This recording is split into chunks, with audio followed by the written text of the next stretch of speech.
Hello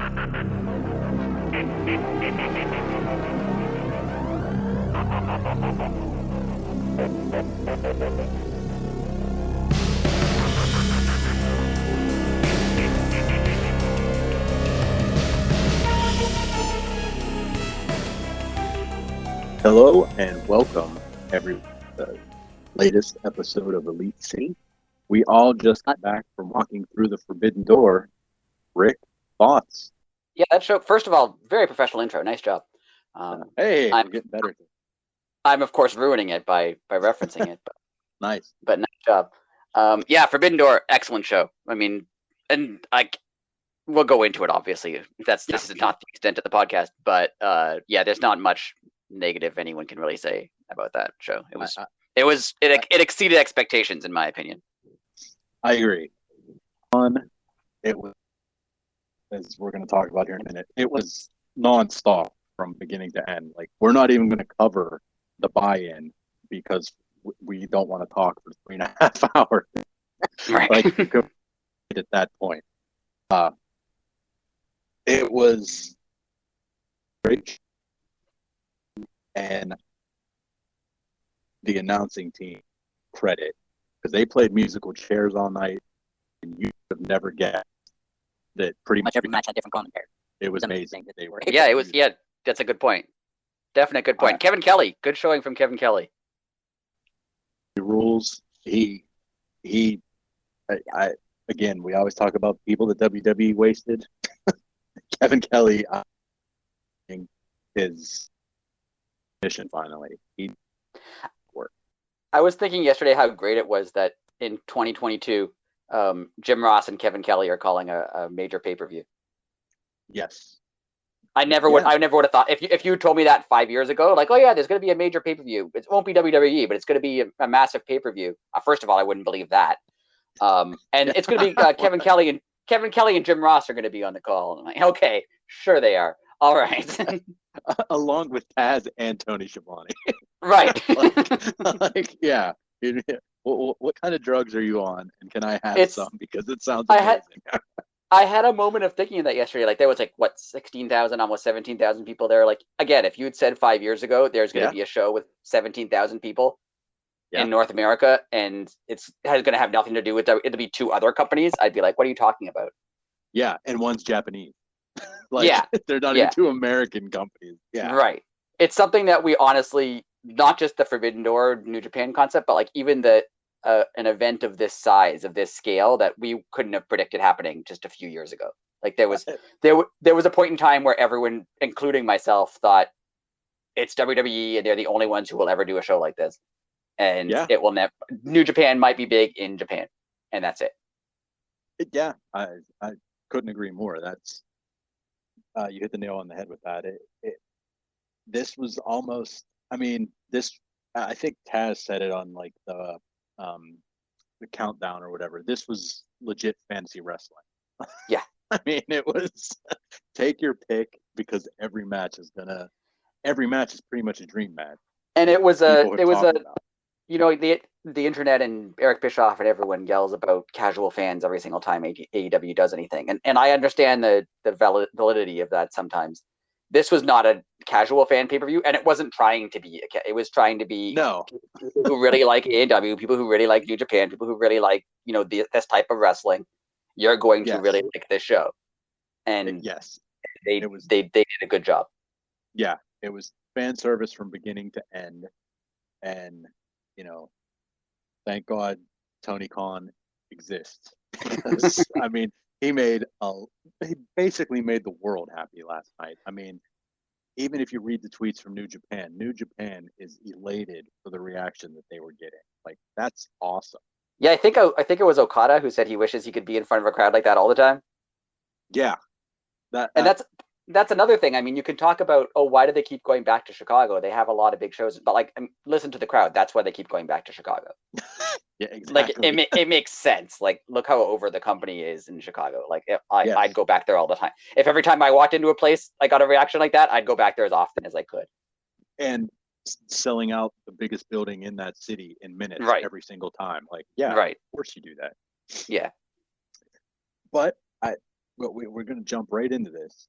The opener on the main card. Like I said, we're not going to hit the buy-in. The buy-in was just as good. We're not covering it because it wasn't good. We're covering it for time reasons. Right. So right off the bat, we have Minoru Suzuki, Jericho, and Sammy Guevara from the JAS versus Shota Umino, Yuta Wheeler, and Eddie Kingston.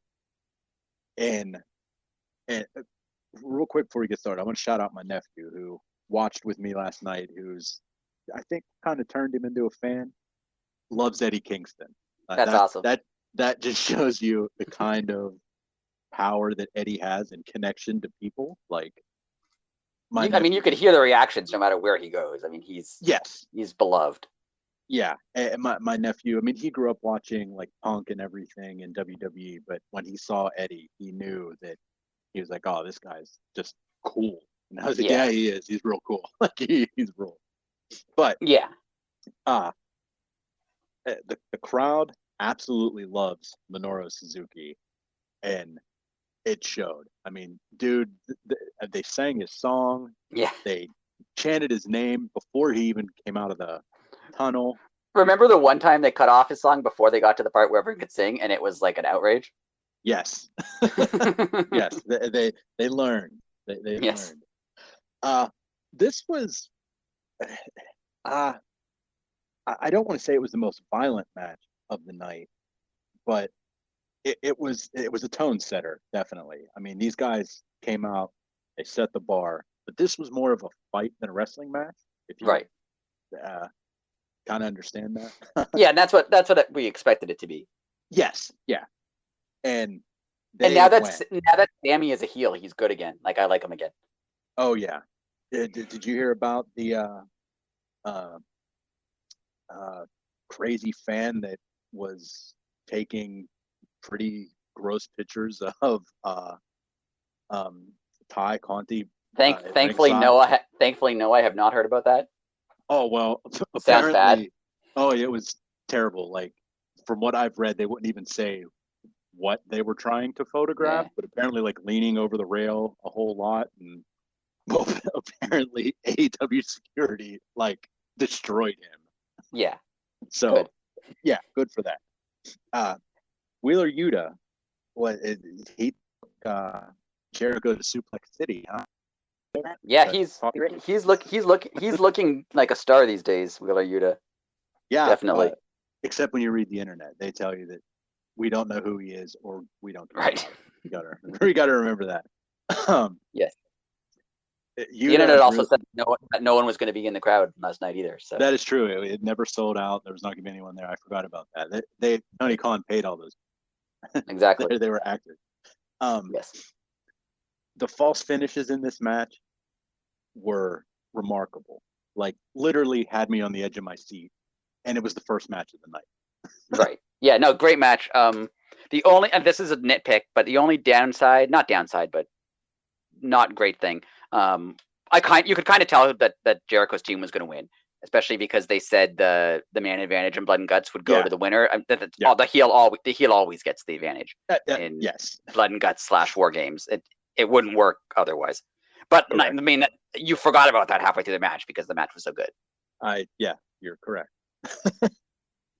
Now there might actually be a 2-man advantage because there's rumors that Mox has a concussion.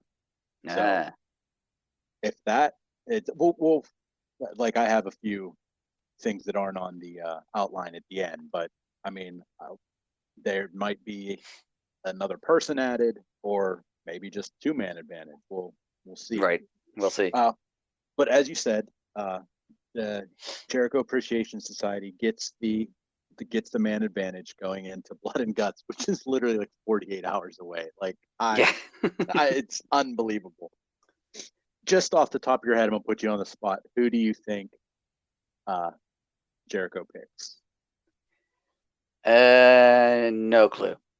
Honestly, no clue. No clue. I'm thinking he brings Suzuki in. I'm thinking the first man from the other team is going to be Eddie, because they're going to have Eddie get beat down 2-on-1 for a while. Because I mean, that's Eddie's thing. He's a fighter. He's an underdog. And that's a good role for him. He's gonna take a beating that match. I mean, he's gonna give a beating, but he's gonna take a beating in that match for sure.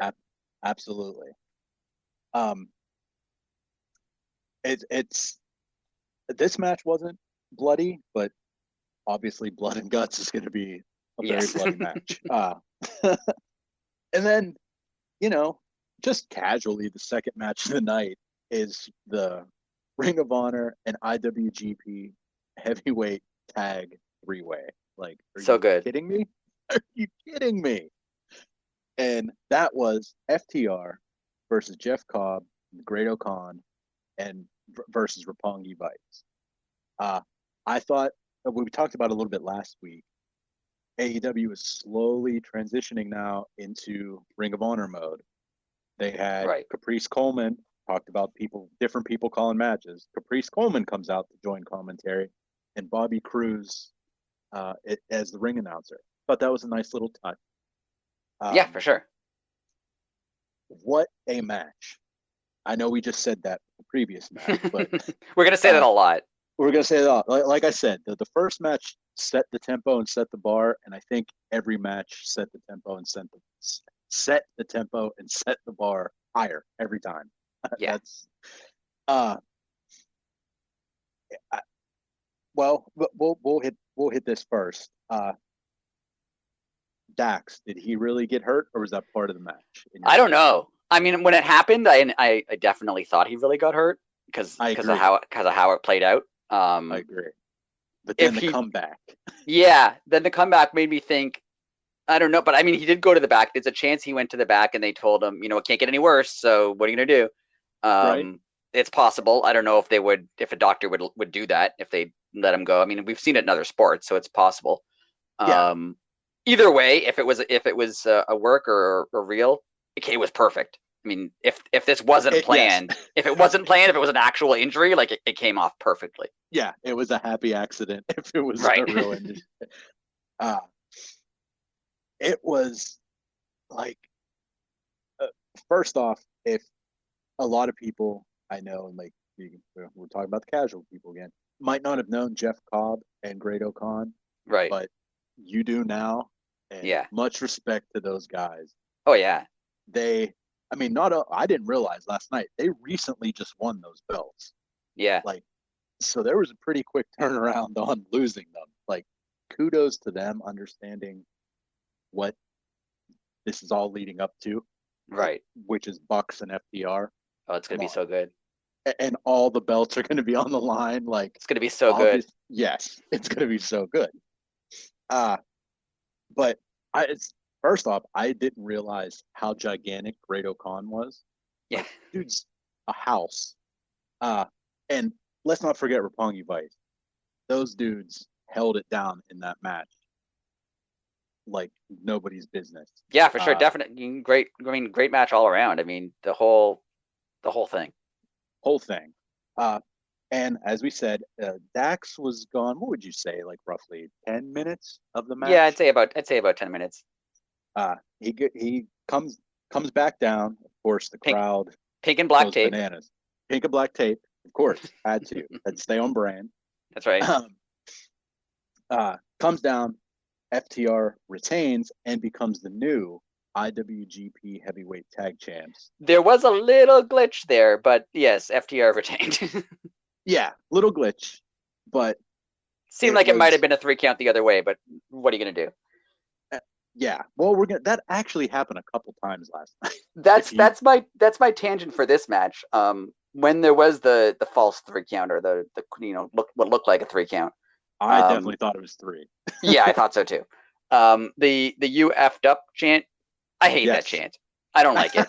I don't think anyone should do it. I mean, unless everybody knows. Yeah, that you messed up. Everybody knows, and wrestling's hard. I mean, yeah. If you screw up once or twice in a 4-hour show live, okay, that's yes. Yeah. Yeah, so, you're within tolerance. Right. That's totally allowed. Yeah. That goes back to the old rambunctious ECW crowd. Right. They Like if someone fell down, like if someone tripped going to the ring, they'd get that chance. That I mean, and that fit with ECW because that was kind of ECW's thing, right? They were like more angry, more obnoxious. Yeah, that was their deal. Yeah. Well, hey, it is what it is. And it didn't last long. Like it was short, and then but the crowd still popped for the FTR win, and everyone like no one dwelled on it long. So no problem. It was. I mean, we'll hit this on the head next. Then it really looks like it's going to be FTR and the Bucks sooner rather than later. And I never thought FTR would be this over as faces, like ever. I don't think they thought they'd be this over as like they're hugely over. And it was very natural. Like the fans did this. Like right. Yeah, it was very natural. They didn't come out one day and like, we're good guys now, and like smile and shake everyone's hands. Like it just happened, and everyone just kind of went with it. Right. Now, AEW has some options here. Do we actually get a nice build and go till Battle of the Belts? Or do the Bucks say, hey, we want the Ring of Honor titles, and that's just in a few weeks? Yeah, that's true. It's true. It would help sell the Ring of Honor show for sure if they put that match on it. That would help. But I mean, if something's going to be named Battle of the Belts, it should be that match. There's 4 belts, so. Well, yeah. Well, that's the other thing. All the belts you have to put all of them on the line. Yeah, it has to be the winner gets all of them. Yeah, yeah. Well, time will tell. But I mean, that's obviously the direction that they're going with the tag team division right now. Yes, and it's going to be great. We already said how great it's going to be. It's going to be wonderful. It's going to be wonderful, and just the tag division in general is off the hook. And I like that there's a tag division that. I mean, you can say what you want about how there is mild confusion between the ROH belts and the AEW belts, like which one people actually, take precedent, which one looks the best, whatever.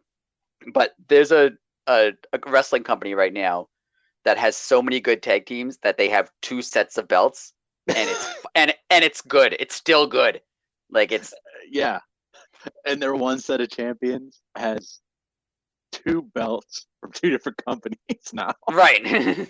Yeah, actually it's great. 3, because Ring of Honor is a separate company in itself. Yeah. So yeah.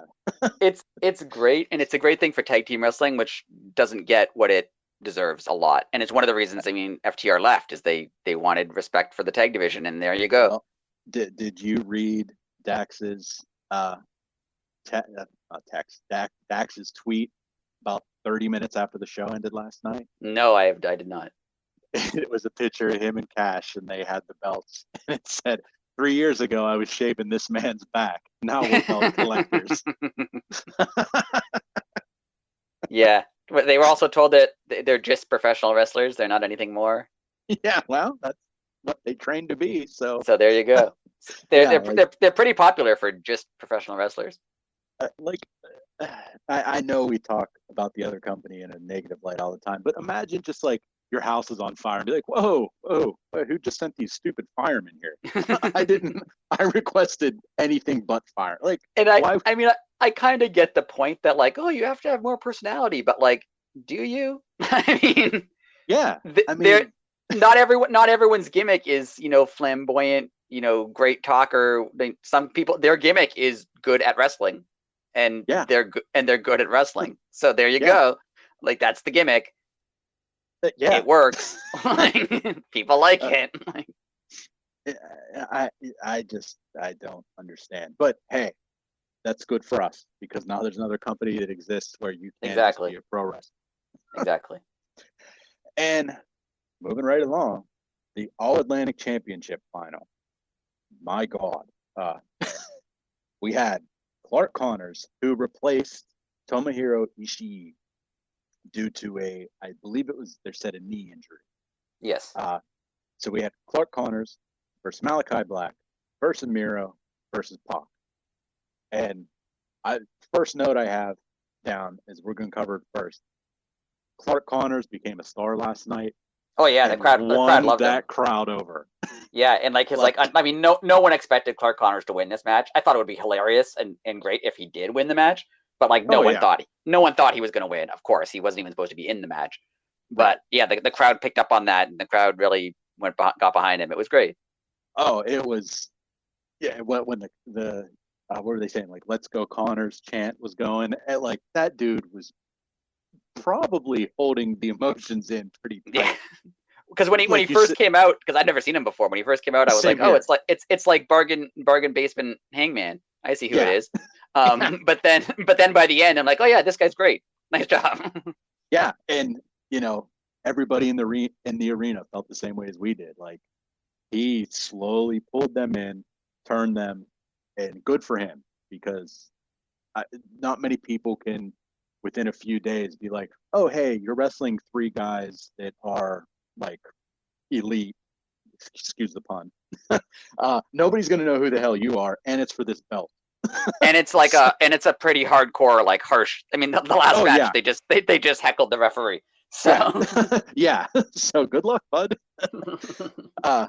Now with that, I'm gonna pat myself on the back right here. Boom. Pac, first ever All Atlantic champion. Yeah, that was great. Deserved. Much definitely. I mean, definitely. He's been there since he's been there since the beginning, and he deserves it. And he got the "You deserve it" chant. He looked a little emotional in the ring. I don't know if he was acting or when he had put his hands on that title, it looked like there was a little quiver in his lip. And hey, if he did break down, more power to him. That's how much that means to him. Yeah, and I think this is going to be a title where, I mean, he's had his travel issues and going back and forth, and I think this is going to be a title where, it can kind of be his thing. He can kind of take it if he's wrestling in England or wherever. He can take it with him and have it make it his thing, and it'll be good for him and it'll be good for AEW.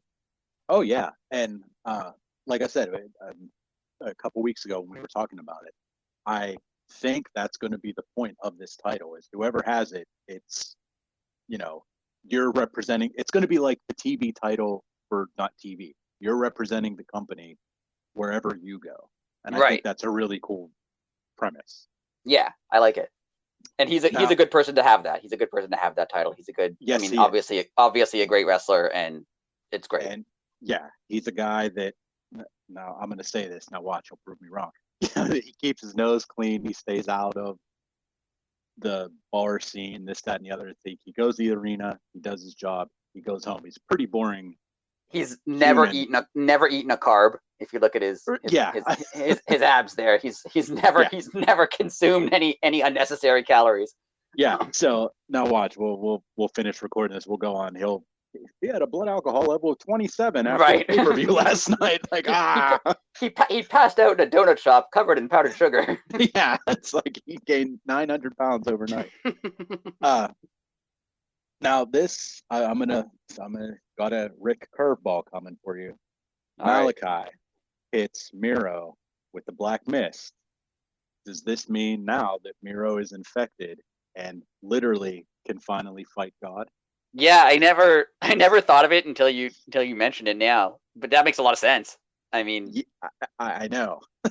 It makes a lot of sense. And yeah, I mean, if you're on a mission to fight God, I mean, maybe you want to team up with Malachi Black.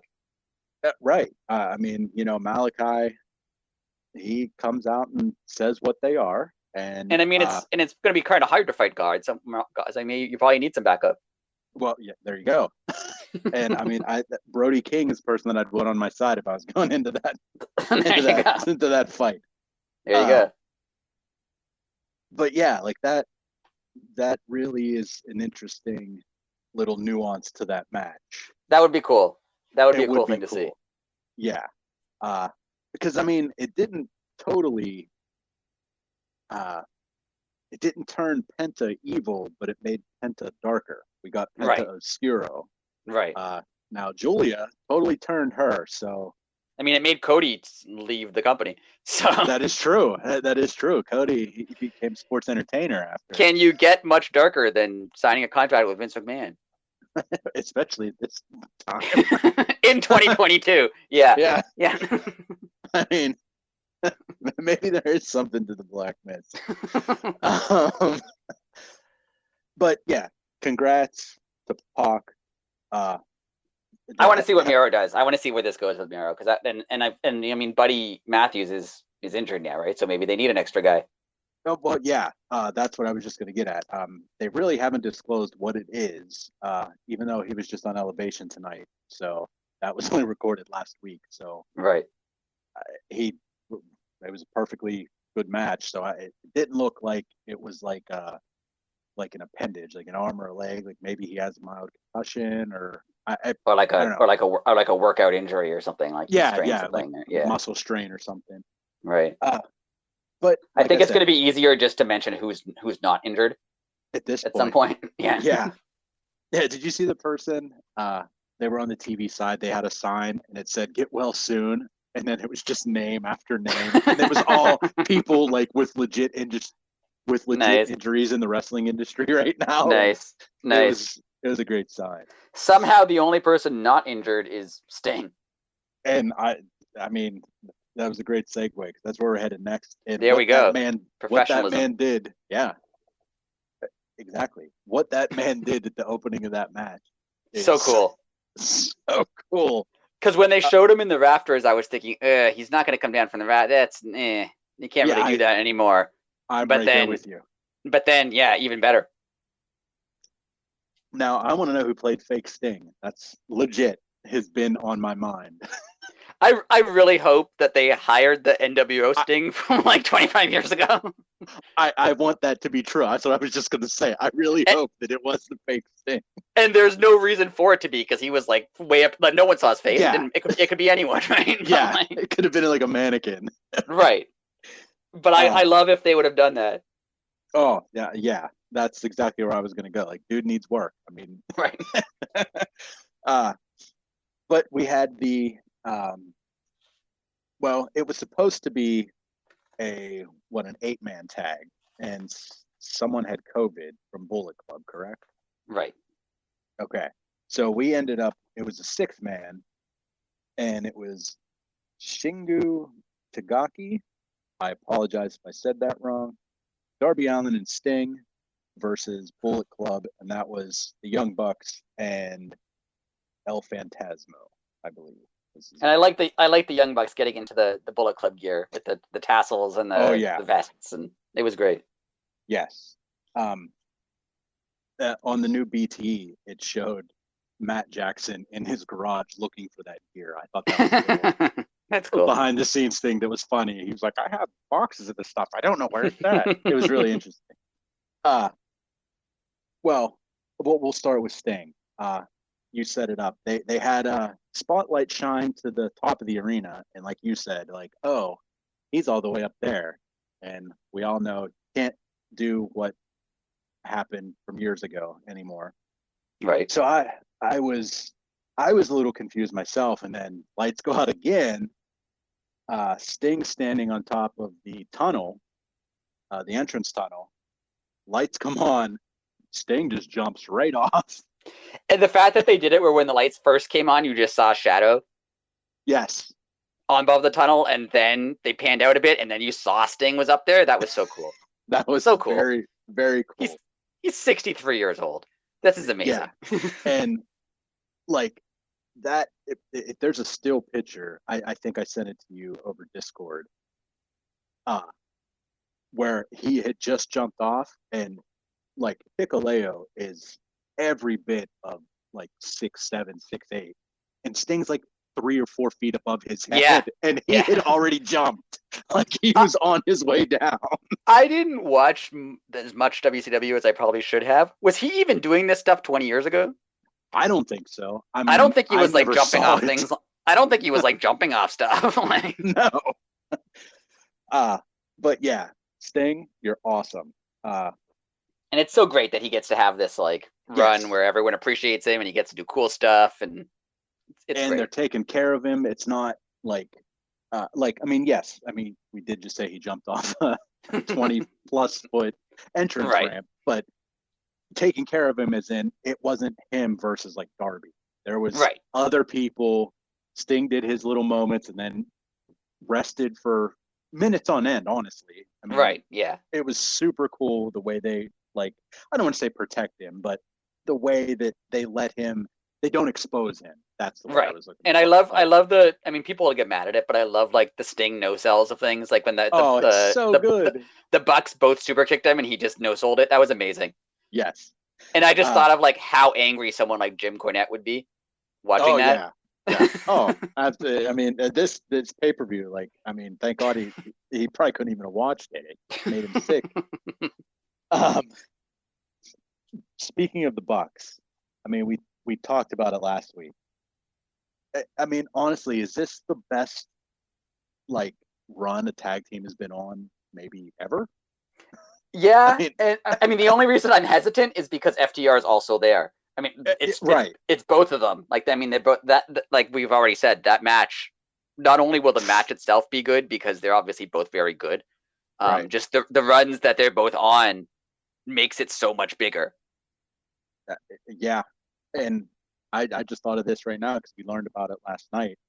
If they don't want to sit on it, I mean, we have Arthur Ashe Stadium coming up July 22nd.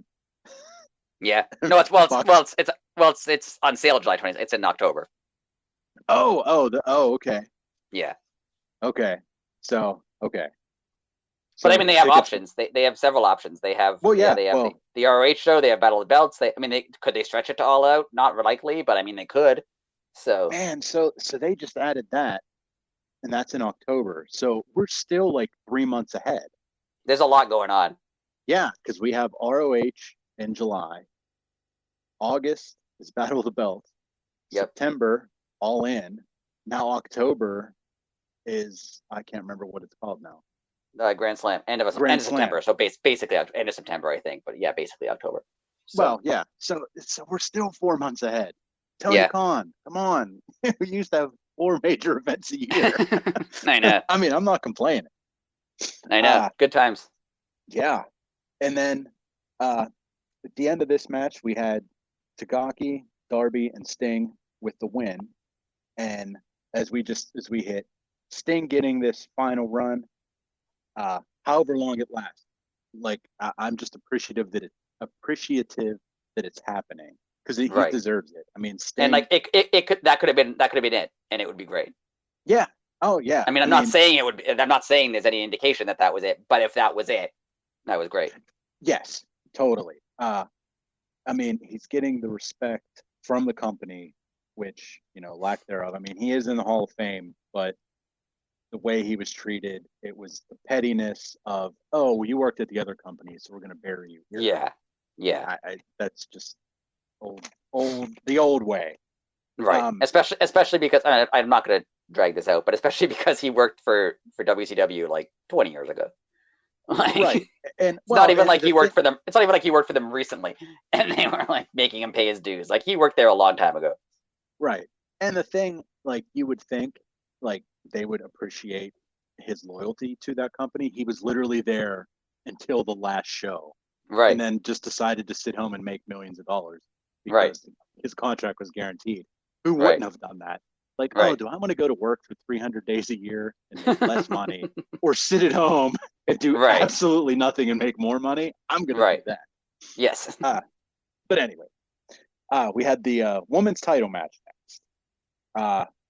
I sent you a text as this match was happening that I thought this was perfectly placed on the card because they let these women go, but they put on a slow, steady, methodical match after the 3 matches we just talked about that hit hard and went quick.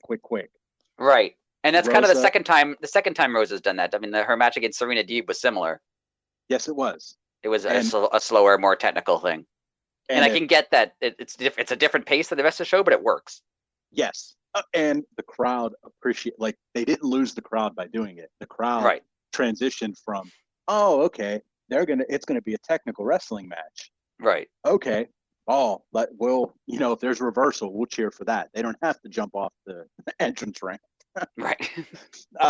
But it was very technical. I was not aware that Toni Storm was that well of a chain wrestler. I thought I want to see her now wrestle Deeb next. Yeah. that was that match was just so good and so different. And it was technical, but also like we've talked about that. They hit hard. I mean, they held nothing back. Yes, it was a hard hitting match. That hip attack that Toni Storm does, like how she's not just destroying, like it looks so brutal. Yeah, like it looks like it would knock teeth out. Yeah, and like everyone's fine. Like she does a good job. Like she's not hurting people, but like it looks like she's destroying people. Yeah, it looks like she hip checks your face. Yeah, it's unreal. Like I don't know how they do it. I know a lot of her is like she throws herself into the corner. Like a lot of it's just she hits, but like she's still hitting someone in the face with her full body weight. Like and her hip bone, like right. It's like it's a gnarly move, but she's good at it, and much props to Thunder. You can tell she's been working really close with Dustin Rhodes. Yeah, I mean, she threw in his move. Yeah, I was gonna say, and she even did a little the gold dust move. Oh, it was sick. She'll probably get a cease and desist from someone from doing that. I like that. I like that she's. I mean, you can say that I don't want to say this is negative, but you could say her title reign hasn't been what everyone expected her title reign to be. I agree with that. In terms of not in terms of matches. I mean, her matches have all been very good. In terms of she hasn't had like an overarching storyline. She hasn't had much of a much of an angle, much of a gimmick, not a gimmick, much of an angle. No storyline really for her title, other than the couple weeks before each show they give her a challenger. But she's great in the ring, and I hope that this continues. I mean, I want her to keep the belt for a while, and I want her. She should get a big storyline. I don't know against who at this point, but it would be cool if she got an actual long running storyline with somebody.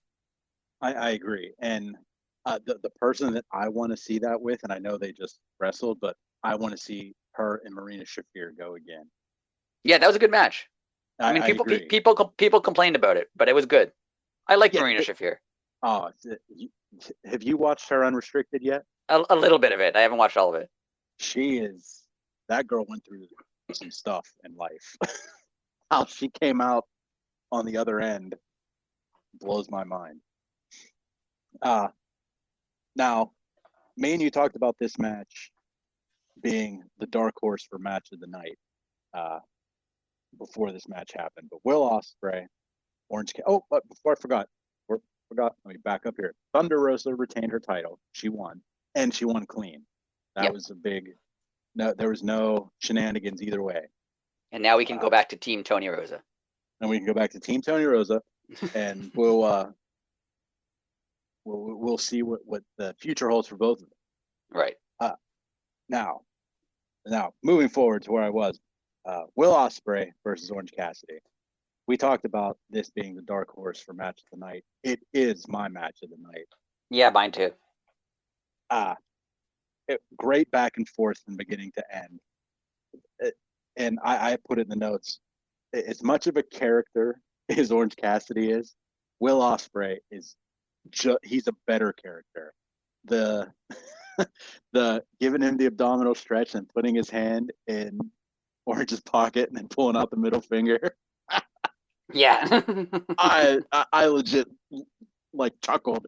I thought that was hilarious. His character is so good. He oversold things and made good, terrible faces as he was getting punched. He sold for Orange Cassidy like no tomorrow. He made Orange Cassidy look great. And it was great because Orange Cassidy still did his thing, his bit with his the little kicks and the hands in the pockets, but they made it work. It wasn't it didn't feel weird in the scope of the match. He did it as a mockery, a taunting sort of thing.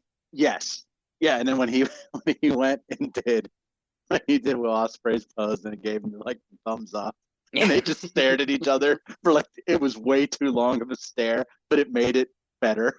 Yeah, I like when he held him and he did those little soft kicks to the head, and Will Ospreay just kind of looked at him like, "Are you kidding me? Yeah. Really? You have your opportunity, and this is what you're doing, really?" Yeah. That's what I mean. Like it was such good character wrestling. They played really well together. They did. They played off each other really well. I mean, they went. It was one of the longer matches of the night. I have the time somewhere, but I didn't write it down. But they went close to 30 minutes. And Ospreay wins. I don't think this is the end of the feud, though. No, I don't think so. I mean, I want to see more. That was good. It was a great match. I want to see more of it. I want to see Will Ospreay be all elite, but I also don't want to take things from New Japan. Right. I would like if he was one of the guys like I think Danielson will probably be, where they kind of go back and forth. I think he will be, especially living here.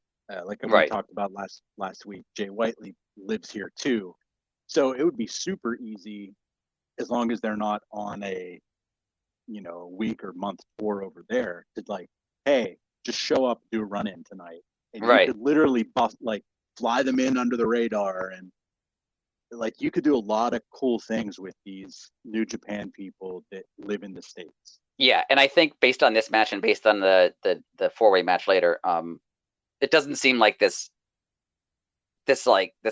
angle, this arrangement between the two companies, like it's not going to be a once in a year thing.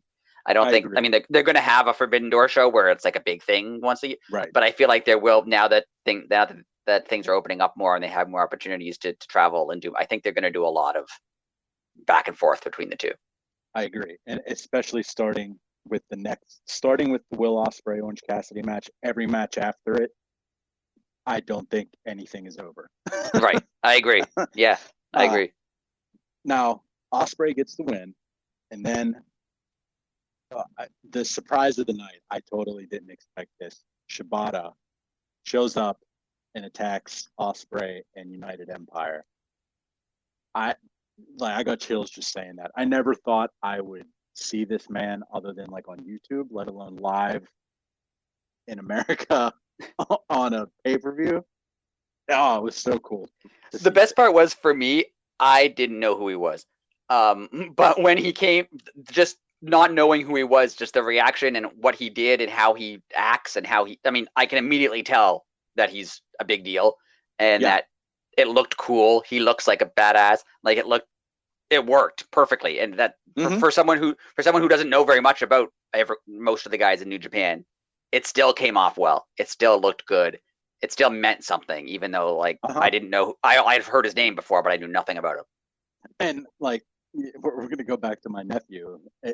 There were times where he would just be like, "Who is that, Uncle Josh?" And I'd be like, "Oh, that's Will Ospreay." And he'd pull out his phone. He'd be like, "Oh, that dude's awesome." It's like, how do you know all this? And he's like, he was, pulled up Google, pulled up YouTube, and he would look them up like live right there. And it's just something I never thought of doing, and it was awesome. And that's the thing when they talk about. I mean, I don't want to go too much into bashing people who bash stuff. But when they talk about, people aren't going to understand who this is, and we all have the internet in our pocket 24/7. Yeah. If you want to know who someone is, you can find out. It's not hard. It doesn't take effort. You don't even need your phone. You can yell to Alexa or Google in the corner, "Who is that guy?" and they'll tell you. You're 1000% correct. And with YouTube, you can literally watch the matches. Right. You could see what these people do, and it's pretty amazing that we live in a world that exists. Right. It's sometimes hard for me to fathom. I know me and you are within a couple years of each other, the same age. We had the internet in high school only my junior and senior year. Right. And it was only, we had a big library in our school. So we had it there's maybe 40 or 50 computers that had the internet, but we didn't have computer labs on every floor that were connected to the internet. Right. No, we had one room. Yeah. Yeah. It was our library, and there was 50 computers in the library, and that's where they were. So these kids that grew up with it, and like I said, my nephew just was like, "Oh, okay, I'll look him up." I was wanted him to ask me so I could flex on him a little bit. He was like, I was unneeded. He just asked who it was, and that. But Zack Sabre Jr.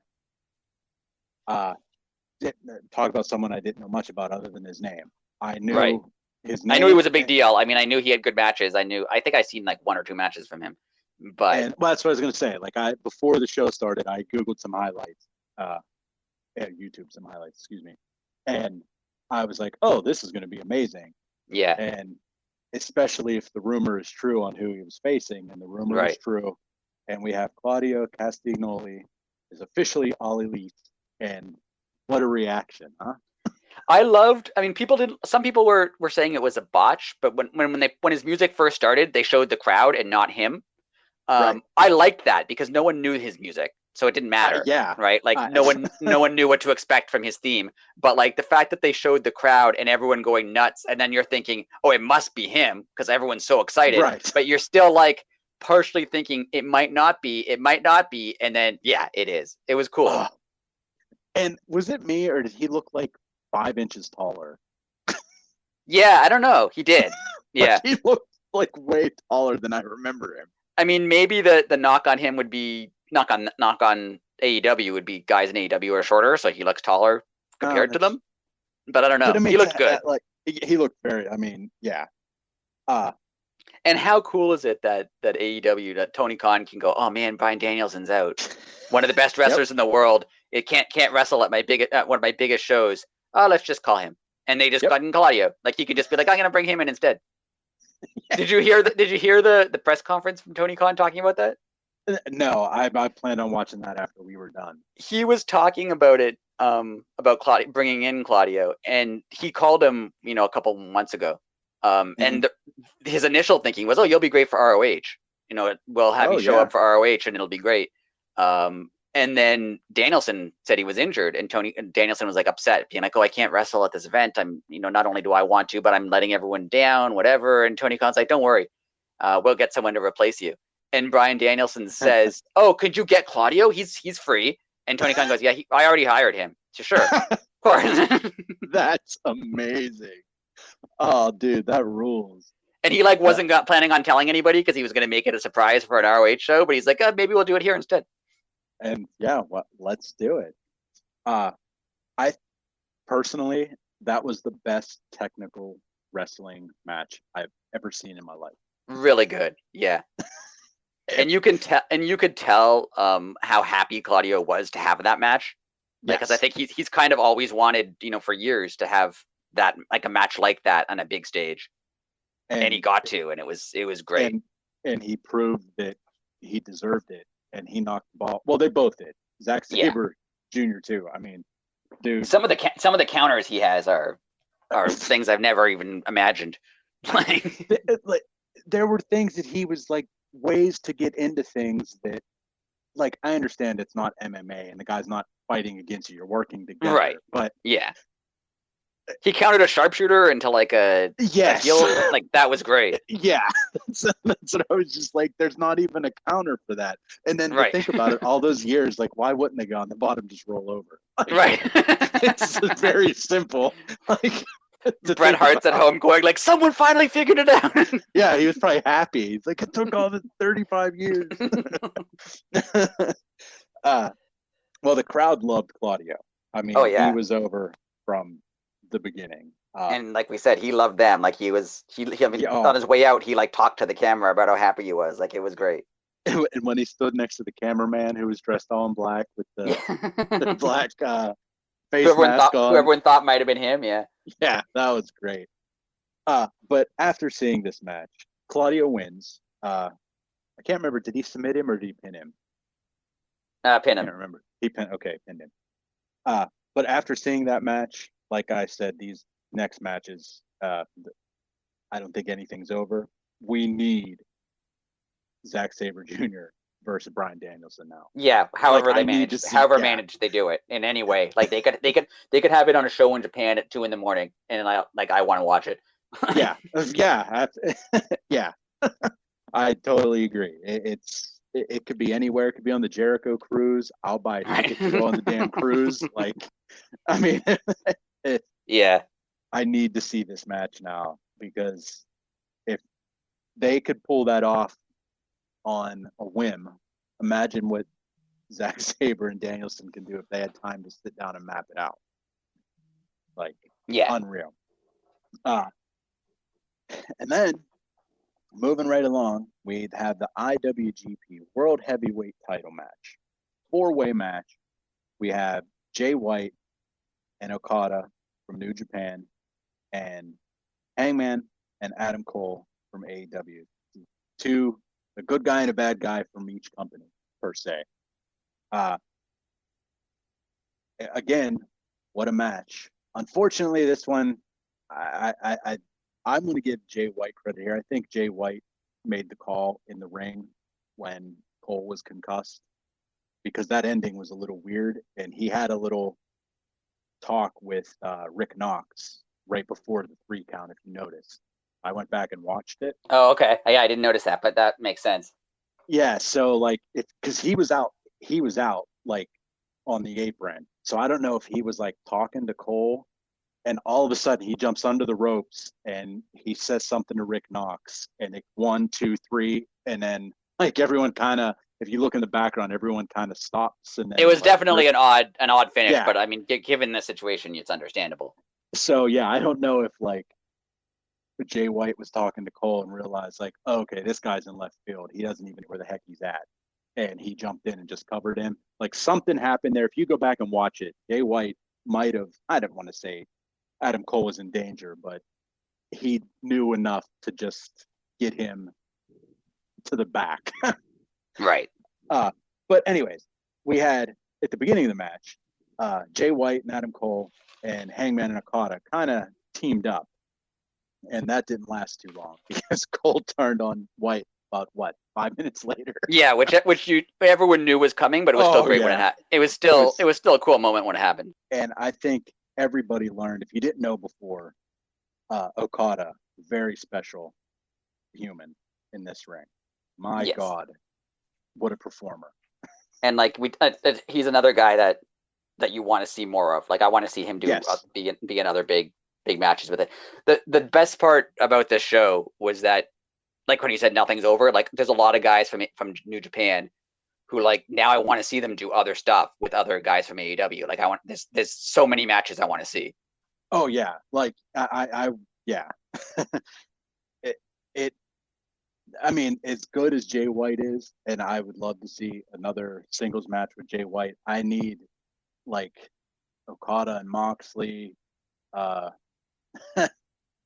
pretty much anybody in like big time AEW people versus Okada. I would take any of them. And I think that's true for a lot of them. You could take the top 5 or 10 guys in New Japan and the top 5 or 10 guys in AEW and just like randomly pair them off, and they will have good matches. And they're all going to be good matches.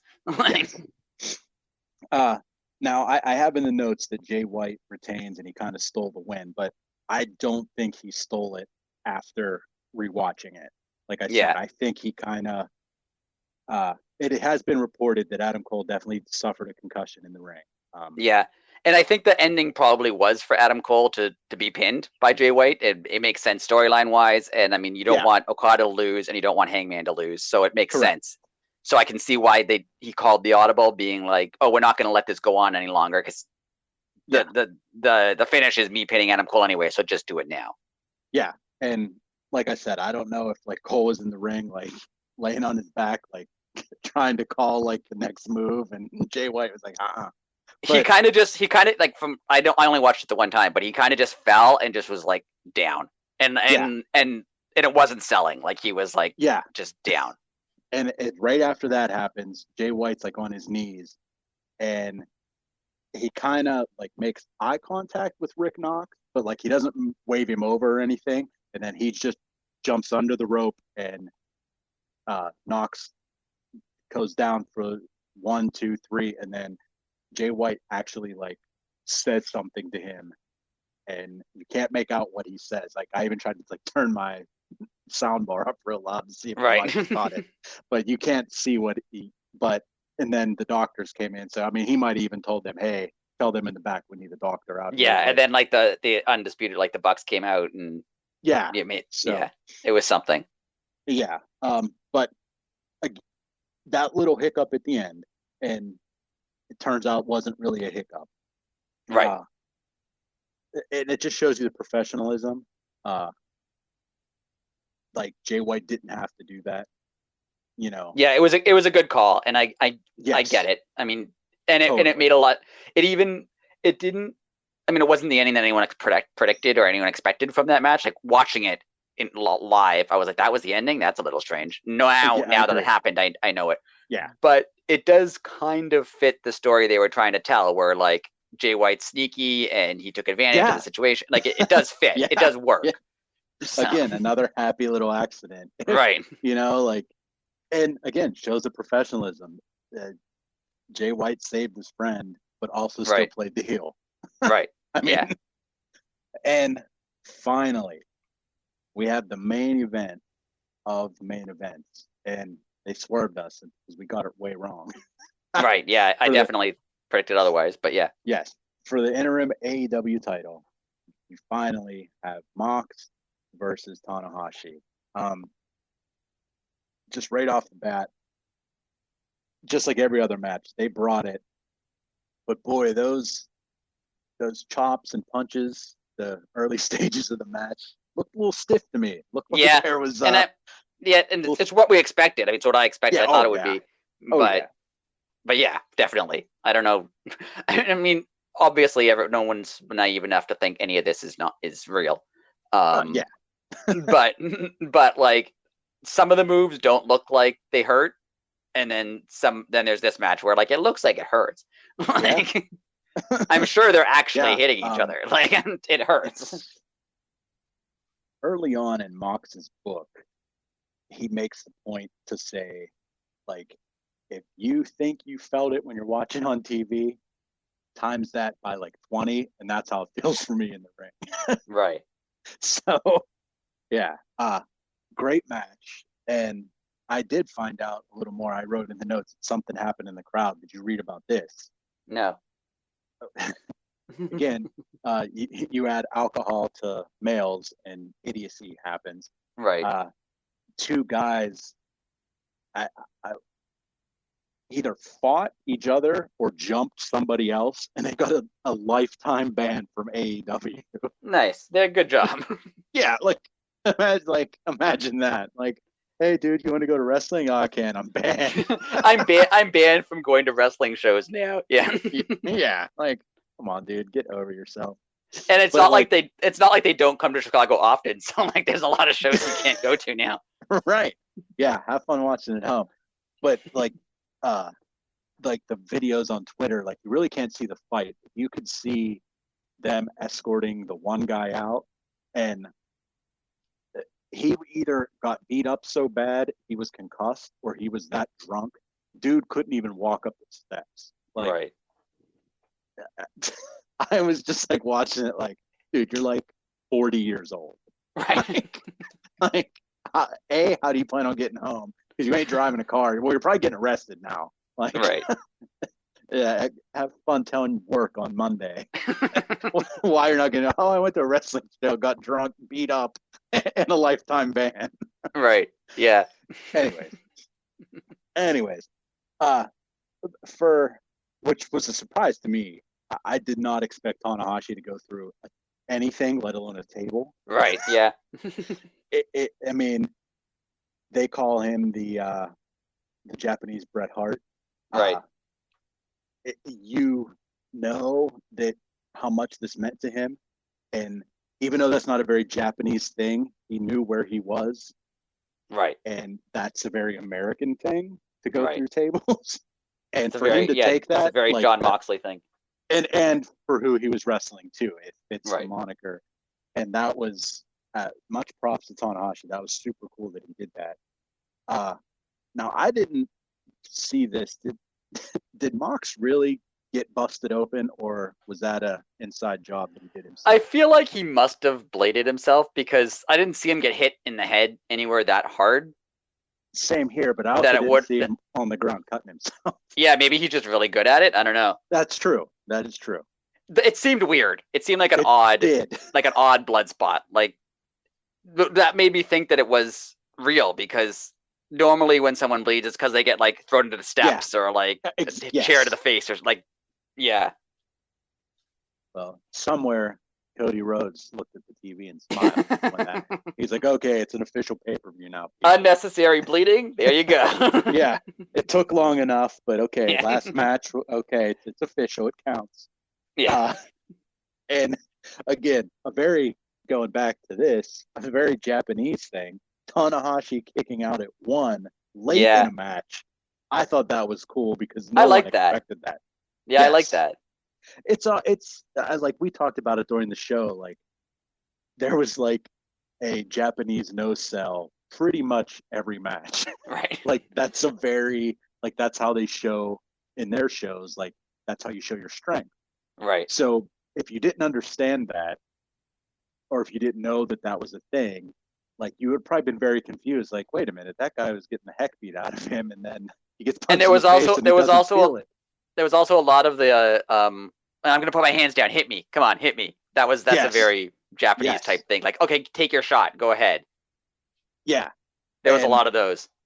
Yeah, and him kicking out at 1, I thought that was a nice little late in the match, kicking out at 1. I thought that was a nice little touch. Yeah, I liked it. The Japanese way. Mox had a clean pin after he hit the paradigm shift on Tanahashi, and he wins the interim title, which I'm not complaining about getting Mox and Punk, but I really wanted Tanahashi to win because I wanted Punk Tanahashi.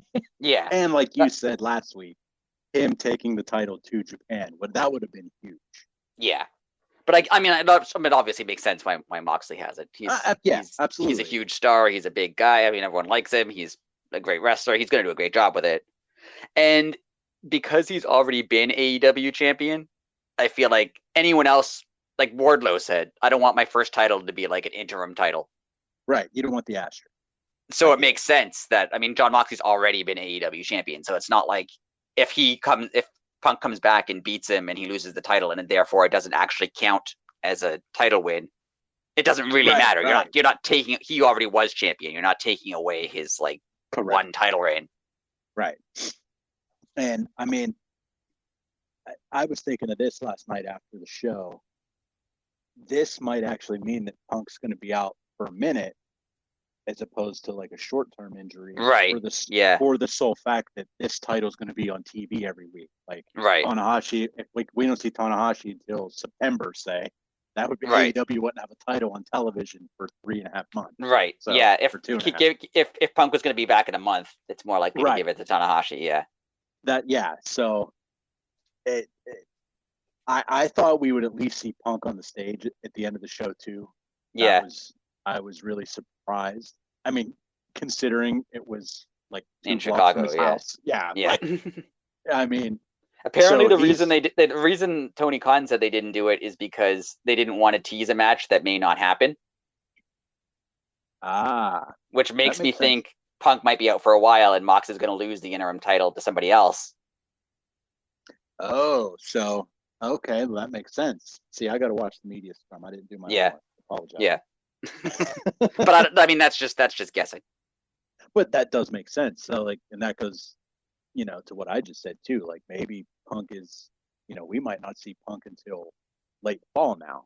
Yeah, or maybe, I mean, he did have foot surgery. Maybe Tony Khan's covering it. Maybe he can't walk. Like for all we know, like maybe he's on crutches or he can't walk out there. That's true too.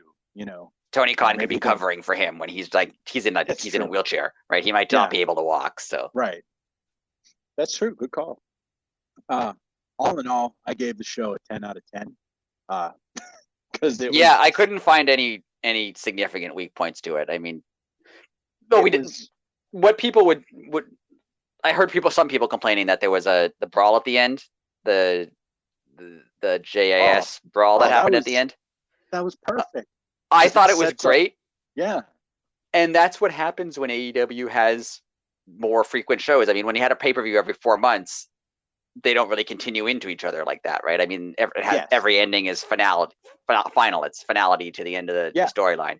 But when you have another show coming up in 3 days or 4 days, then you now you're to want to sell that show. Like that's makes sense. I thought it was great. Yeah, I thought the ending was cool, and I love how Eddie hates everybody. how Excalibur kept saying, "Why would you get Claudio? Everybody knows that him and Eddie hate each other." Like, oh, I didn't know that, but now I do. But now I'm more interested in Claudio's there. I would love for their reasoning to be like, we couldn't find anyone who Eddie doesn't hate. Yeah, like, sorry, like, you hate this guy the least. Right. And when they were yelling at each other, and when the show was going off the air, Moxley just, like, I literally think they made Moxley smile, like, to break character, because he's just sitting there bleeding, shaking his head, and literally laughing. Like, all right, that was good. That was funny, guys. I'll give you. And that's gonna. I mean, obviously their job is to make you want to watch Blood and Guts, and they did that. I mean, not only is the match itself going to be great, but like I want to see what happens with Eddie and Claudio and Mox. Like I want to see what happens there. 100%. I just really hope, as we talked about earlier, and now there are some rumors from pretty viable sources on the internet that Mox at least has a mild concussion. Right. Now, even with a mild concussion, I don't think you want to be in a double ring steel cage match. No. But I think they might just take out a guy from each side at this point, but we'll see. Yeah. Or do you throw in, I mean, you could always say like a Lee Moriarty, a Jonathan Gresham, like someone that, I almost said Wheeler Yuta, Regal. Like Regal always like puts those feelers out there, like, oh, right, Blackpool Combat Club's been looking at this guy or scouting this guy. Like, just have William Regal do it. Who cares? As a tryout for maybe Dante Martin or just put William Regal in. Go for it. Let Regal do it. Oh my God, I know he wouldn't. Happy. Like that's not going to happen, but it would be cool. Hey, look what they're doing with Sting. Yeah, I think Regal could hold his own. But anyway, I wonder what they're going to do, because last time they did it, it requires the 2 rings, right? Last time they did it, they taped the rest of the show. That was when they had no crowd, so they could do this. They taped the rest of the show in advance and then edited in the Blood and Guts live. Yes. I don't know if they're going to have because I mean it's in Detroit, it's in a big arena. They're going to have the whole show with 2 rings beside each other and then lower the cage, or I don't know how they're going to do it. See that, like, this is a good point. When WCW used to run it, when it was War Games, they would just run like a normal show with the cage above it, but have the 2 rings, right, like already set up and ready to go. And that was always weird to me, because it's like they kind of made the other ring like out of bounds. Like, right. I mean, people would use it kind of, but like it's obviously right there. And right. no wrestling match ever follows all the rules, but for some reason they all followed that rule. Like nobody would go in the other ring. They throw each other out of the ring, but on the other side where they don't hit the ring. Yeah. So I'm thinking maybe they'll do something like that. I mean, you kind of have to. What else are you going to do? Yeah, and with it being on a Dynamite, not a Rampage, like if it was on a Rampage, I could see them just having the whole hour. Right. Unless they do give them the whole second hour and run like a big. See, I don't know how long it takes to set up a wrestling. I don't know if that takes 20 minutes or 2 hours. Right. Yeah. So, like, if they could do it in 20 minutes, they could run like a couple like small matches at first, and then cut to like a long form interview or something, or like some promos or something. Yeah, and then like come back and the ring's built. But like I said, I don't know how long that takes. Yeah, I have no idea. So I mean, I guess we'll find out. And have they announced any other matches for that night? I don't think so. I don't think so either. Let's see what Tony Khan's tweeting about. Yeah, Tony Khan always ends up tweeting something while we're recording this. Like, yeah, and no, it just says Blood and Guts Wednesday night, TBS 8 p.m. Yeah, makes sense. And then his next tweet was that everything was from last night. Yeah, he only tweeted once today, and it was 2 hours. TK, that's something. Tony Khan only tweeting once in a day. Wow. I know. I know. It's that just from his personal account, his burner account, which is MJF sucks 23. Yeah, he's been on that one all day. But what a great show, a lot of fun. and we've officially been through the Forbidden Door, and I'm nothing but happy about it. I thought it was great. Yeah, for all the setbacks the show had, I mean, the injuries and the changed matches, and it still turned out great. And that's without a lot of the top guys. Yeah. So, well, this is I brought this up to you via text. Do you think, maybe not next year, because next year they'll probably want to do the Forbidden Door this year, injuries aside. Right. Do you think we get like Forbidden Door like 3 maybe, but it's ROH, AEW Women, and Stardom? Yeah, that would make sense. See, I think that would be fantastic. That would be really cool. And I hope they do it. I really do, because, especially with the rumors of Sasha coming, right. There's, again, nothing but dream matches. Right, exactly. But like, what were your thoughts on the whole thing, like leading up to it? Like, do you think they did? Like, how do you think they did with marketing and everything? Do you think they did? I mean, made new fans. I mean, the build up I can see people having problems with, and that's not AEW's fault necessarily, because they were going to build, a Tanahashi Punk match for a month, like that was the plan, and then they couldn't. I mean, I'm sure if Danielson had been around, they would have built up a really good match with him and Zack Sabre Jr. The build for the one match that no one was injured in, though someone got injured in during the match, with the four-way match, that build was great. I mean, they did a great job there. I liked it. I thought, I can see why it may not have made people purchase the pay-per-view who weren't already, hardcore AEW fans who just bought all pay-per-views. Right. I can see that, because it wasn't like first of all, there was no storyline that you had to see.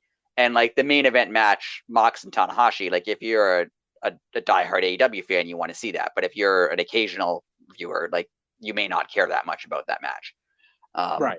So I don't know if it necessarily won anyone else over. I think anyone reading about it in retrospect or talking about it in retrospect, like if they hear the reviews, from what I've seen, all the reviews of this have been like universally very positive. Yeah, same here. I've been reading that all day.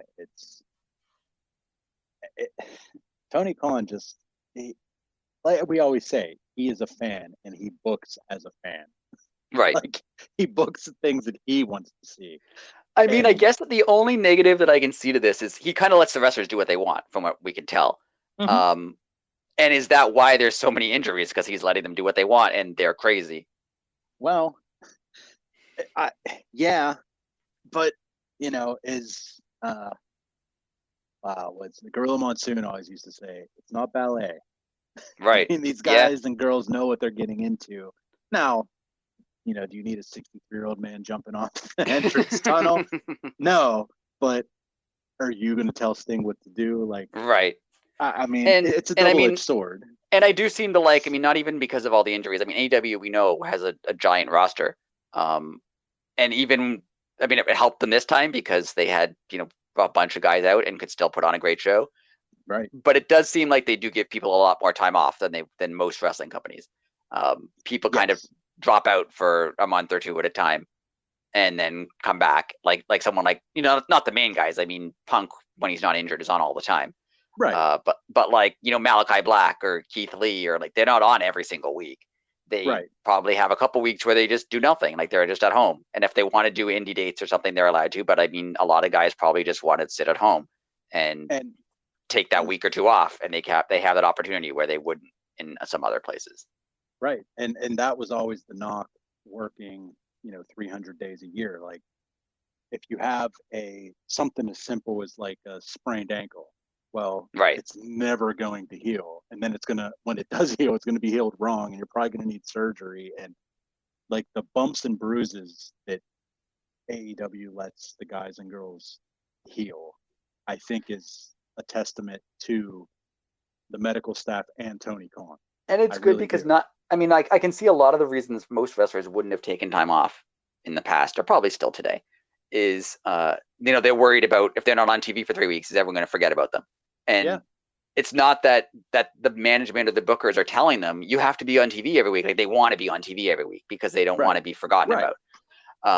But if AEW's thing is kind of everyone takes some time off, like this is what we do. Everyone kind of has, then it's less of a concern. You're less worried about, oh, my shoulder is a little sore, but I have 3 weeks off, and everyone has 3 weeks off, so I'm not missing anything because I was going to take that 3 weeks off anyway. So it works. Yeah, and I hear there's some rumors that you have a rant about Christian. Oh yes, I would love that. Before we go, I definitely want to talk about Christian. Here's the thing. I'm ready to go.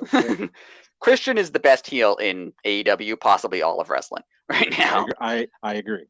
And the title for that previously to Christian was probably MJF for the top heel. But in one promo, Christian made himself, and he made himself not only the top heel, but he validated when he came in, a year and a half ago, 2 years ago, and they hyped him up as a future Hall of Famer and a huge signing. And there was a portion of the internet that were like, yeah, he's good, but he's not. He's fine, right? But like, no, he's very good. He just hasn't had too many opportunities to be very good because, and this isn't even a shot at WWE. It's not at all. Edge is probably a bigger star than him. And his whole time he was going to be in WWE, he was going to be the guy who's not Edge. Like that's just how it goes. And that's not a knock on Edge or WWE or like Edge is a big star and he's always, the younger guy. He's always the other guy. So I get it. But Christian's time he had in TNA, Christian's time he had when it was, Impact. I mean, anytime he gets the opportunity to shine, he shines every single time. And his promo, I mean, my knock on the MJF promo is, why am I supposed to care if MJF makes more money or not? Like, why does that matter to me? Christian's promo, basically, his whole thing was, you threw me out of Battle Royal like a year and a half ago, and I've been kind of plotting against you the whole time. Yes. Yeah, I've been biding my time and the way he explained it was not only like, oh, if he wanted to get revenge on Jungle Boy, why didn't he do it earlier? No, he explained that it's because Jungle Boy made money, and if he was his manager, he made a cut of that money. So of course he was going to sit with him. And it explains why he, the knock for a while was, why is Christian always putting him in these crazy matches? Well, that's why, because he wants him to wrestle as much as possible, because he gets 10% every single time. Yep. And it was softening him up. Exactly. And everything about that promo was perfect. Everything was necessary. He took shots at the internet for a reason. Like, he didn't just throw it in there. Like, I'm just going to take a jab at Twitter. Like, he explained it.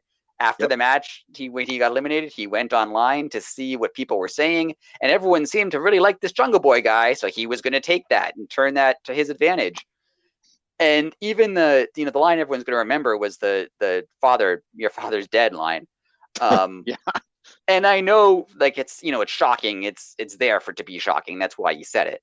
Yeah. But it made sense. I mean, the point of it, it wasn't just a random, hey, by the way, your dad's dead. It was like you looked up to me. You saw me as a father figure. I'm not your dad. You have a dad, and your dad died, and I'm not your dad. I don't want to be your. Like, it was perfect. Yeah. It was an incredible promo. It's too bad Jungle Boy's injured because they won't be able to follow up with it right away. Yeah. But it kind of works because, I mean, he did injure him, so if he's gone for a little bit, that makes sense. Yeah. And then he followed it up with having that T-shirt that says "Worked everyone." I was just going to bring so that up. Good. You see the shirt? So good. This shirt is awesome. Everything about this was so good. Well, because his original shirt was "Outwork everyone." Right. So his new shirt is "Worked everyone." So good. And his whole thing was, I said I came here, I initially said I came here to help young stars and blah, blah, blah, but I was only here to make money, and that was the easiest way to make money. It's perfect. It's perfect. So good. And he's not going to end up in a main event role. I get it. Like, he's not, that's fine. Yeah. But what he's doing with, like, even Luchasaurus, when he's throwing in, what happened to Marco? Even that was great. That was great, because now it makes you think, is Marco like in on this? Like, did they just say, hey, or did go Christian home for undermine the-" him? Did Christian undermine? Yeah, I mean Marco in real life, is he in on it? Yeah. Yeah, that's But what I meant. Like, did they, hey, go home for like 6 months? We're gonna right. pay you. Like, And storyline wise, it makes perfect sense. Like, where did Marco go? Christian kicked him out yeah, because he kicked was him out. he was manipulating them from behind the scenes, and he got rid of them because he knew that it'd be easier for him if there was one less guy. Like, Yeah. it was great. Oh, that I never took some of those points into consideration. That And was great. is he gonna corrupt Luchasaurus? Because I mean, he kind of I hope so. he's like, oh, we're gonna talk to you. Is he gonna turn him?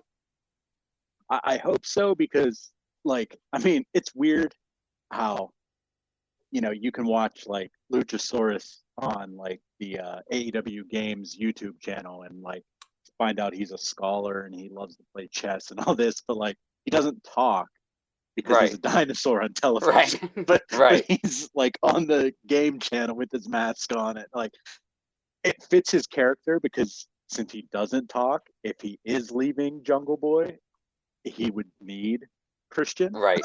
Yeah. And So I just thought of that. I mean, Luchasaurus, I've talked about this a lot. We've talked about this a lot. Luchasaurus is a talented guy. He's a great yes. wrestler. But he's always second fiddle to Jungle Boy. Just like Christian. Right? Like, oh, it's so good. Everything about it is that good. is great. I mean, even the fact that when he went in to attack Jungle Boy, when he turned, he checked on Luchasaurus first, and he thought like, yes. oh, is he checking? But no, he was just making sure he was knocked out, right. so that no one would stop him. Like, it was so good. Perfect. Perfect heel turn, perfect explanation promo. Like, it wasn't like a lot of times when heels turn, it's just like, I hate the fans, and that's their turn. Yeah. But like, no, it made every single part of the last year and a half make sense. Yeah. It was great. And I don't know if they planned this a year and a half ago and they've been, or they, retroactively planned it, but it was great. So good. Yeah. It's so good.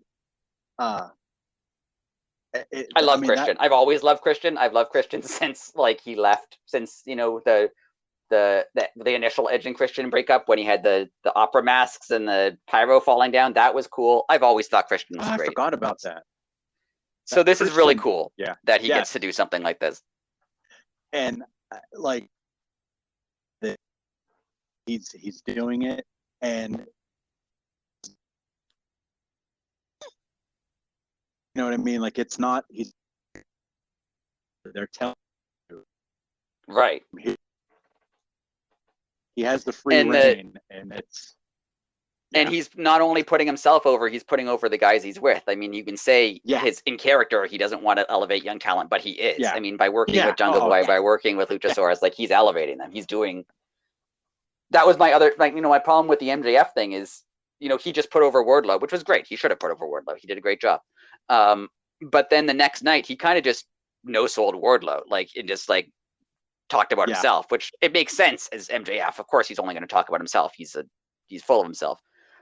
But this not only puts over Christian, it puts over Jungle Boy, it puts over Luchasaurus. For all we know, Marco Stunt could come back. Like, it's all good. I feel like Marco Stunt could come back now. It's great. Yeah. Jungle Boy's going to need someone. And believe it or not, Marco Stunt is very good on the mic. I mean, you could say what you want. He's 2 or 5'3" and 100. But Jungle Boy, that's one it lacks. Right.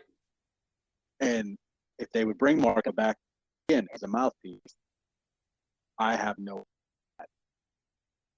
And I thought he was hilarious. Yeah. And like, I don't know. I just always thought his matches were fun. And I think because everybody did kind of universally love Marco, and kind of everyone was kind of a little sad that he kind of got pushed out and was no longer with the team. It's just going to make Christian such a better heel and give Jungle Boy so much more sympathy that, like, you had your friend who you came in here with and you supported him, and we basically got him fired. Like, it's great. Yes. The fact that he's so loved helps. Oh yeah. I mean, because if Marco would come back with Jungle Boy after the injury, oh my God, the place would go insane.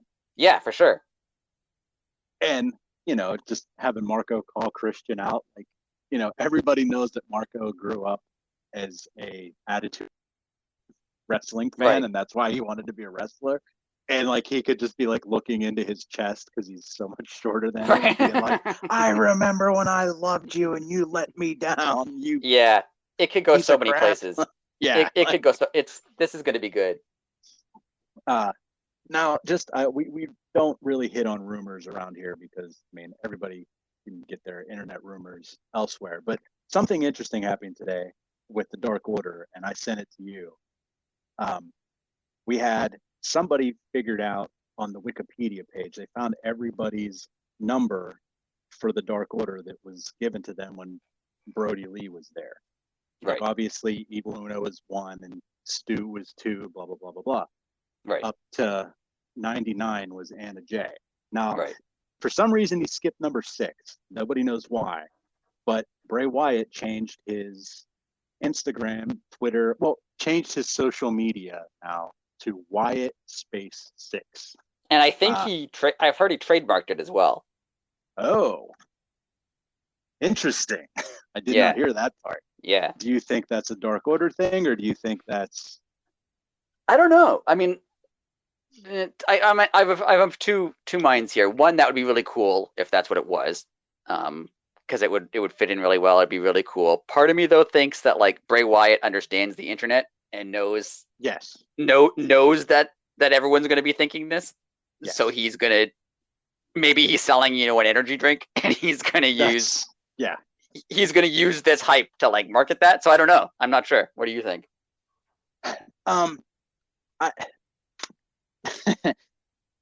I thought he would have been signed a long time ago. Personally, but I don't know. This all just kind of lines up a little too oddly for me. But see, I didn't know that he trademarked it. So to me, that doesn't seem like it'd be an AEW thing because, I mean, Stu and Evil Uno own the Dark Order. So if he would be the only one to own his name, unless he wanted to, but I don't know. Like that kind of throws me. But until you said that, I definitely thought he was coming. That was going to be my take, but I didn't know about the trademark. So it's interesting. He did it for a reason. I mean, why else would he do that? But it's odd. Yeah. Very odd. Well, time will tell. I mean, the way that AEW goes, 25 people can debut Wednesday. With the amount of people that WWE has fired, literally 25 people can debut on Wednesday. Right. I'm with you that I'm surprised that he hasn't been signed yet, unless he doesn't want to wrestle. I know the thinking that some people have is his, the Fiend probably wouldn't work at AEW because they're a pretty realistic company. Right.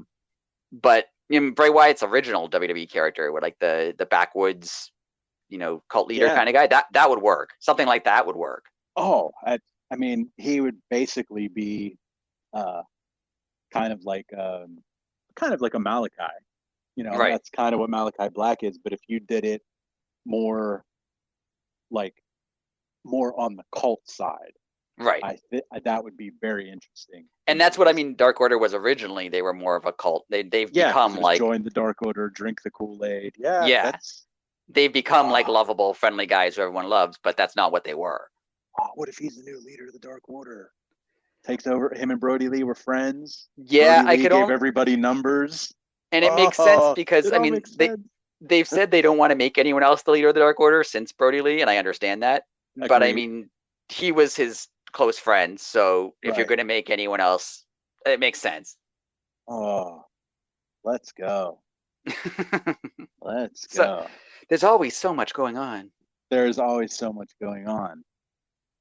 Well, we're 90 minutes in. We wanted to keep it short, so we're gonna put the stop down now. So we'll start wrapping up here. Everybody, again, last week we had a really long podcast and our numbers went down a little bit. We're not discouraged though. That's why we're giving you a shorter episode. If you prefer the shorter episodes, please hit us up, Elite City Pod on Twitter. Let us know. If you want them shorter, we will we'll make them shorter. I'll trim them down. I'll trim my rants down to like 2-3 a podcast instead of like 5 or 6. Right. But or do you want more rants? We can do that too. Yeah, I was going to say, do you want to go? Do you want us to go longer? Do you like the long form ones? It's up to you. We'll do whatever because. Do you want us to talk about Hook more often? Because we could do it. Yes, brought him into it. Dan House. There you go. Got them both in. Got them both in. There you go. Well, see, if we would have talked about the buy-in, we could have talked about Danhausen. My just quick tangent. My in character theory here of what's happening is Danhausen has cursed the roster, and that's why everyone's injured. Apparently, he just cursed professional wrestling because everybody and their mother's injured right now. That's got to be it. What else? There's no other explanation. There is no other explanation. So, like, subscribe, follow us, Elite City Pod, and we're we just walked through the Forbidden Door, and everybody's better for it. So, and Blood and Guts is coming. It's very exciting. And I can't even fathom that. It's literally like it's incredible. Yeah. So, everybody, thank you for listening to another episode of Elite City Podcast. Elite City Pod. That's where we're at on Twitter. Thank you for everybody, and until next week, see ya.